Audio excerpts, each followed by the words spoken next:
Haapalaneeva täällä, moikka! Me ollaan tänään puhumassa aiheesta mahdottomasta mahdollinen tai mahdollisesta mahdoton. Ja tänään mulla on täällä haastattelussa mukana iloinen, innostava ja kannustava Rita Kostama. Tervetuloa, ihana kun oot mukana. Kiitos. Kiitos. Musta on mahtavaa kuulla sun ajatuksia näistä aiheista, koska mä viime syksynä näin sut ensimmäisen kerran siellä Golden Women's Award-tilaisuudessa. Ja sen jälkeen meistä tuli Facebook-kavereita ja vähän aikaa siellä kattelin, että seurasin sua ja mä katsoin, että mikähän nainen tämä oikein on. Ja semmoinen niin kuin iloinen ja tekee vaikka mitä ja vaikka on tullut niin kuin vaikeista tilanteista, niin sitten mä päätin, että mä haluan soittaa sulle. Ja sitten mä soitin sulle viime marraskuussa. Ja heti ensimmäisestä lauseesta tuntui, että ihan kuin me oltaisiin tunnettu aina. Että sä olit semmoinen iloinen ja aito ja kannustava. Ja kun mä kuulin sen tarinan, tai kun mä juttelin sun kanssa, niin mä ajattelin, että tämän tarinan mä haluan, että mahdollisimman moni kuulee, koska meillä monilla on erilaisia vaikeuksia, on pieniä tai suuria. Että miten niin sun tarina voi kannustaa meitä muitakin sitten niin eteenpäin. Okay. Niin tällaista on nyt sitten kertomassa muille. Eli jos mä ajatellaan, että kuka sä oot, niin sä oot syntynyt Ruandassa. Kyllä. Joo. Kerroksä sä vähän siitä, sä tulit sitten, oli 10-lapsinen perhe, ja millaista siellä oli siellä se sun lapsuus, että näikö sä sen siellä, että oliko sulla mahdollisuuksia ja oliko sulla unelmia? Kyllä, mulla oli hyvä lapsuus, koti, perhe, kaikki oli hyvä. Ja mulla oli ehkä unelma, että mä saan opiskella ja sitten kun valmistun, saa työpaikkaa ja sitten perustan perhe ja ei se mitä suurempaa unelmia mulla oli ehkä silloin pienenä. Ehkä se oli juuri niin kuin mitä muut tekee siellä. Ja sitten kun on syntynyt perheessä, yrittäjäperheessä ja ehkä on ajattelin, että mäkin ehkä voi tehdä juuri niin kuin mitä kotona tehdään. Että ei ollut mitään ihmeellistä. Suurempia, mutta oli maailma avoin kuitenkin. Että joo, kyllä mun mielestä oli, että kaikki on mahdollisuus. Että kun oli rauhaa ja ihan normaali elämä. No, mutta sitten tuntuu, että siinä kohtaa sitten tapahtui jotain, mikä teki tästä mahdollisesta. Näytti, että siitä tulee mahdoton. Tuli nämä kaikki kansanmurhat ja muut ja teidän vanhemmat halusivat, että lapset pääsee turvaan ja teidät lähetettiin sitten pois. Eli mitä siinä sitten tapahtui? Sä olit 4 vuotta pakolaisena. Joo, kyllä se oli vähän. Tietysti alussa en mä itse tajunnut, mikä se oikeasti se tarkoittaa, että mitä merkitsee, kauanko se kestää. Aivan. Onko se vähän lyhyt aika ja sitten palaamme takaisin kotiin, niin kuin itse asiassa kun lähdimme kotoa oli, että nyt me mennään turvaan, sitten kun rauhat tulee takaisin, sitten mekin mennään takaisin kotiin. Ja, että koko ajan oli mun mielestä, että ehkä joku päivä menee takaisin vanhempieni luo. Ja sitten jossain vaiheessa sitten huomasin, että ei sittenkään enää onnistu. Ja sitten silloin niin rupeaa tuntumaan, että mitä se nyt taas tulee. Sitten oli aika huolestuttavaa, kun ei tiennyt mitä niin kuin yrittää saada, vaikka papereita ei saa. Ja sitten hakee pakolaisistatusta ja sitten saa kielteinen vastaus. Ja sitten silloin niin ajattelin, että miksi mä oon tommonen, miksi tää piti tapahtua. Vaan niin kuin toivo parasta, ehkä huomenna kaikki muuttuu, mutta kuitenkin oli, että en tiedä, mutta oli kovasti niin kuin toivoa. Niin, et silloinkaan ei kuitenkaan ollut se, että sä heitit toivos, että vaikka tuntuu, että sun kaikki mahdollisuudet on otettu pois, että sä oot pakolaisena, sä et oikein tiennyt kuka sä olet, eikö teillä ollut papereita omia, olit eri maissa siellä, Mutta kuitenkin sulla oli se toivo. Niin kuin... Joo. Mulla oli mun mielestä toivoa aina, että vaikka ehkä tänään ei mene hyvin, ehkä joku päivä tajuu, että oikeasti me ollaan mitä me ollaan. Niin. Ja sitten miksi kun muille myönnettä juuri dokumentteja, miksi ei meille.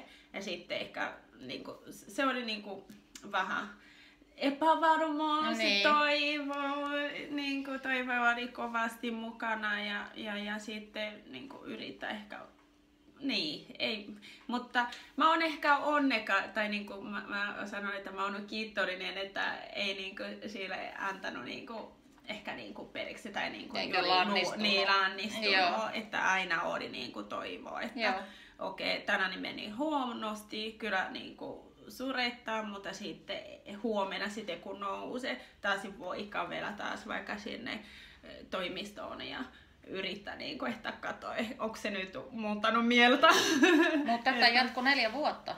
Joo, se jatkoi ikävä kyllä 4 vuotta ja tietysti oli, että jossain vaiheessa niin oudettiin Keniassa sitten ei pysty enää olla siellä, sitten niin koko ajan etsi mihin me voimme mennä. Ja tietysti oli vaikea myös, että mikä maa hyväksy meitä niin kuin me olemme. Mutta aina joku sanoi, ehkä jos sitten lähdettiin jo sinne, ehkä onnistuu, sitten mennä kokeilemaan. Mutta siellä oli aina uudet ihmiset, ei tuttuja. Niin se oli aina, mä en tiedä, siis mä ajattelin ainakin, että etsittiin rauhaa ja turvallisuus ja ei niinku, mun mielestä mä koskaan ajattelin, että nyt mä menen johonkin vieraaseen. Niin. Että se oli se rauha ja turvallisuus se tärkein asia. Niin, tärkein asia, että kyllä se niinku menee kaikki ylitte. Aivan, niin ymmärrän. Siellä oli tosi rankkoja asioita ollut siellä kotimaassa. Mutta sitten te lähditte, oliko sulla 2 siskoa, te tulitte Suomeen? Kyllä, joo. Eli tulimme Suomen silloin 1998 ja tuli Senegalista, eli Senegalissa vihdoinkin saatiin tuossa pakolaisstatuksen ja sitten YK-pakolaisjärjestö sitten lähetti hakemuksen eri Euroopan maihin, että niin kuin, jos me pääsisimme niihin maihin. Ja sitten Suomi sitten vastasi ensimmäisenä, että mahdumme juuri sen vuoden niin kiintiöpakolaislistalle ja siinä sitten me tultiin. Ei oikeasti tuntenut Suomesta yhtään mitään. Niin justiin, mutta sitten tuliko sulla sitten semmoinen ajatus, muistaakseni luin jostain, että sitten sä ajattelit, että nyt sä pystyt taas kouluttautumaan ja hankkimaan itselle uraa ja päästä eteenpäin. Ja no sit sä tulit Suomeen, täällä oli kaikki vieraskulttuuri, vieras kieli, vieraat ihmiset. No mitä sitten tapahtui? No, kuten mä sanoin, niin mun mielestä se sana vieras ei mun mielestä ollut se mitä niinku tärkein juttu tai niinku se ei haitannut. Ei haitannut. Niin kuin mä sanoin, että juuri tärkeä oli saada niinku, että rauhallinen maa. Ja sitten niinku pääse juuri ehkä toteuttaa ne unelmia, mitä mulla oli ehkä lapsena. Ja sitten tietysti koulutus on ollut aina mulle tärkeää. Ja sitten kun vihdoinkin niin kun pääsi tänne, sitten kaikki oli, että wow, nyt vaikka on aikuinen, myös pystyy opiskelemaan ja vaikka mulla ei ole niin kuin paljon rahaa, että voi opiskella, se oli mulle todella niin kuin tärkeä, koska itsekin niin kuin on huomannut, että kehitysmaissa tai muualla ei kaikki, vaikka tytöt, naiset pääse kouluun. Ja kun myös niin kun tulin Suomeen, olin jo siis mä olin 20-vuotias, että se olisi ollut aika vaikeaa niin palata kouluun niin siinä iässä niin naisena tai ihan tai miehenäkin niin tyttönä. Ja että tää on ollut niin todella tärkeää. Sitten kun sai juuri perus se niinku juttu. Sitten meni opiskelemaan ja sitten huomasin, että okei, mä voin sitten opiskella ja niinku, sitten rupesin niinku ehkä ajattelemaan, että nyt kaikki taas jo onnistuu.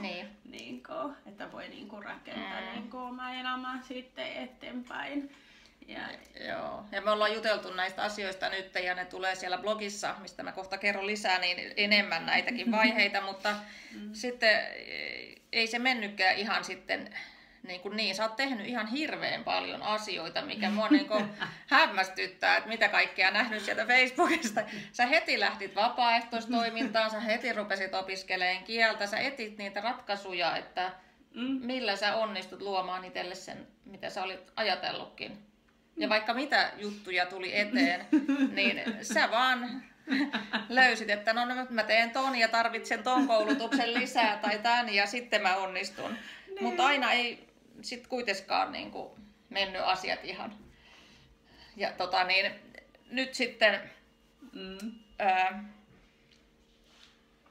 eli sä halusit päästä pitkälle, mutta mitä sitten mitä haasteita sulla oli? Sä menit naimisiin ja sulla oli 2 lasta, sä oot luistellut ja käyt avannossa ja laskettelet ja kaikkea mitä ihmeellistä. Ja sitten se sun iloisuus ja semmoinen, että mistä se tulee, vaikka sulla on ollut isojakin haasteita, jos sieltä Ruandasta lähtien, mutta myös täälläkin. No, täytyy sanoa, että on siis nähnyt tietysti, että kaikki ei mene hyvin, mutta sitten kun se menee hyvin, sitten iloitsen ja sitten saa voima juuri niin kuin jatkaa eteenpäin. Totta kai takana myös on aika hyviä ystäviä, joka niin kuin kannustaa ja sitten niin kuin jaksaa. Ja sitten kun on ollut ehkä myös, että mulla on ehkä unelmaa ja sitten myös lähtee seuraamaan juuri opiskelemaan ja sitten kun koulussa kaikki menee hyvin ja sitten ajattelen, että okei, mä voin kokeilla sitten tai vaikka mene harrastukseen ja sitten kun opii ja vaikka opii luistelemaan ja sitten huomaa, että okei, nyt minä pystyn ja sitten miksi ei voi tavallisessa elämässäkin onnistua ja sitten tuli semmoinen jees. Että sulla on ollut joku, mitä sä oot halunnut, vaikka se luistelu, että se oli sun mielestä ihanaa ja perheet luistelee, niillä on kiva. Ja vaikka se tuntui aluksi vaikealta, niin sä et luovuttanut. Se samassa joka alalla sun elämässä, myös tässä urassa. Niin, se on juuri, että kun mun mielestä haluaa tehdä jotakin, vaikka se on vaikea, mutta ei mun mielestä kannata antaa periksi, koska joku muukin on onnistunut. Miksi en? Että ei tehdä niistä asioista, mitkä on mahdollisia, niin tehdään niistä mahdottomia, että mietitään kaikkea, että miksei tämä onnistu, vaan etsitään niitä ratkaisuja. Kyllä, etsitään ja kovasti sitten. Sä oot opiskellut ja merkonomiksi ja tradenomiksi ja talousalaa ja halusit rupeta yrittäjäksi. Sä olit vuoden pakolaisnainen 2016 ja olit linnanjuhlissa presidentin kutsumana. Eli vähän niin kuin tämmöinen prinsessatarina jostakin, vaikka Disney-jutusta, kun mitä ajatellaan oikeasti, mutta tämä on oikea tarina, oikein ihmisen tarina, joka kannustaa meitä. Mua ainakin on kannustanut ihan hirveästi. Ja susta on tehty ihan hirveän paljon haastatteluja lehtiä viime vuonna, mitä mä oon lukenut. Eli ihmiset haluaa kuulla sun tarinaa. Sä käyt kouluissa kertomassa tätä sun tarinaa ja ne lapset rohkaistuu ja saa jotain ehkä sieltä itselleen, niin mun mielestä se on ollut ihan tosi hienoa. Joo, kiitos. Et musta on upeata nähdä tällaista positiivista sinnikkyyttä ja sitä, että me itse eletään meidän omien ratkaisujen seuraukset. Että mitä me päätetään vai jäädäänkö me peiton alle makaamaan. Mitä sä sanoisit niille, jotka on nyt semmoisessa vaikeassa tai mahdottoman tuntuisessa tilanteessa? Mä haluaisin vaan sanoa, että oikeasti jos tarvitset apua, pyydä apua. Joskus saattaa olla, että ehkä sä et löydä heti apua, mutta aina on joku, joka on sun puolellasi, Niin. joka tukee sua. Ja sitten kun sinä tiedät, että mä haluan onnistua joku päivä, kyllä ole oma itsesi ja taistele sitä. Aivan. Ja nouse vaan ylös. Joo, kyllä. Nyt ja heti. Kyllä. Näin on. Ja sitten just se, että on avoin niistä omista asioista eikä jää yksin niiden kanssa. Sä oot meille tosi kannustava esimerkki, että miten erilaisista vaikeuksista huolimatta voi saada niin kuin iloa ja merkitystä elämään ja sitä kautta niin kuin valaista myös muiden polkuja. Eli oli tosi ilo keskustella sun kanssa, Rita. Samat sanat. Ja sä voit lukea lisää tästä aiheesta mun blogissa mahdottomasta-mahdollinen.com. Se tulee sinne muutama päivä tämän videon julkaistuksen jälkeen. Ja mä toivon, että me kaikki voitaisiin tehdä mieluummin mahdottomasta mahdollisia kuin niistä mahdollisista mahdottomia. Yes. Näin on.